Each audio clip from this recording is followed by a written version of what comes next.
அனைவருக்கும் வணக்கம்.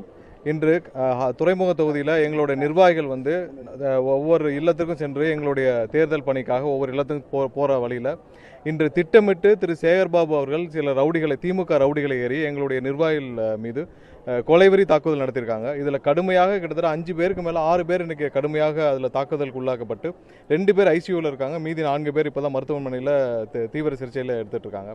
அதாவது சேகர்பாபு அவர்கள் இந்த தடவை ஒவ்வொரு நாளும் எங்களுடைய நிர்வாகிகளுக்கு, நூற்றுக்கணக்கான நிர்வாகிகளுக்கு இங்கே இருக்கிற ஒவ்வொருத்தருக்கும் எல்லா வழியிலையும் தொந்தரவு கொடுத்துட்டு வராரு. ஆனால் இன்றைக்கி என்ன பண்ணாருன்னா, திட்டமிட்டு ஒரு 100-120 ரவுடிகளை தயார் செய்து வச்சு எங்களுடைய நிர்வாகிகள் 5-6 பேர் அந்த சைடில் போகிறப்ப அவங்கள சுற்றி வளைச்சு அவங்கள கடுமையாக தாக்கியிருக்காங்க. ஒரு பெண் நிர்வாகி, அவர் அந்த பெண் கர்ப்பிணி பெண். அந்த பெண்ணையும் எந்தவித தயவுதாட்சியம் இல்லாமல் கடுமையாக தாக்கப்பட்டிருக்காங்க. அந்த பொண்ணு இப்போ ஐசியூவில் இருக்குது.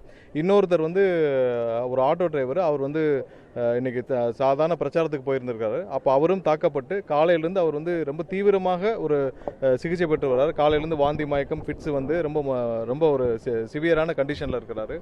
இது இன்னும் தொடர்ந்து கொண்டே இருக்கிறது துறைமுக தொகுதியில். இதுதான் திமுகவுடைய யூஷுவல் மாடல். ஸோ இந்த மாடலை இங்கே ஆரம்பிச்சிருக்காங்க. ஏன்னா தேர்தல் பயத்தில், தோல்வி பயத்தில் சேகர்பாபு இந்த மாதிரி வேலையை செஞ்சுட்டு இருக்கிறாரு. ஒன்றை மட்டும் சொல்லிக்கிறோம், திமுகவிற்கும் சேகர்பாபுக்கும் இந்த மாதிரி அவர் எந்த வேலையை செஞ்சாலும் எங்களுடைய நிர்வாகிகளிருந்து எந்த தொய்வும் வராது. இதை தொடர்ந்து நாங்கள் எங்களுடைய வேகத்தை அதிகப்படுத்துவோம். இன்னும் வர்ற காலங்கள், இன்னைக்கு 100 பேர் வேலை பார்த்தாங்கன்னா நாளைக்கு 200 பேர் இதே தொகுதியில் வேலை பார்ப்பாங்க.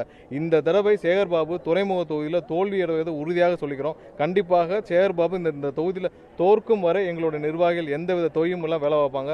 அவங்கள மாதிரி இங்கே காசு வாங்கிட்டு ரவுடி எடுக்கிற கூட்டம் இல்லை. எங்களுடைய தலைவர் ஒரு வார்த்தை சொன்னால் போதும், இங்கே மக்களுக்காக சேவை செய்ய ஆயிரக்கணக்கானோர் காத்துட்டு இருக்காங்க. எந்த தயவுதாட்சியம் இல்லாமல் இன்னைக்கு இருந்து 100-200 பேரில் அதுக்கு அதிகமான ஆயிரக்கணக்கான நிர்வாகிகள் இந்த தொகுதியில் 24 மணி வேலை செய்வார்கள். சேகர்பாபு தோல்வி அடையும் வேலை செய்வார்கள்.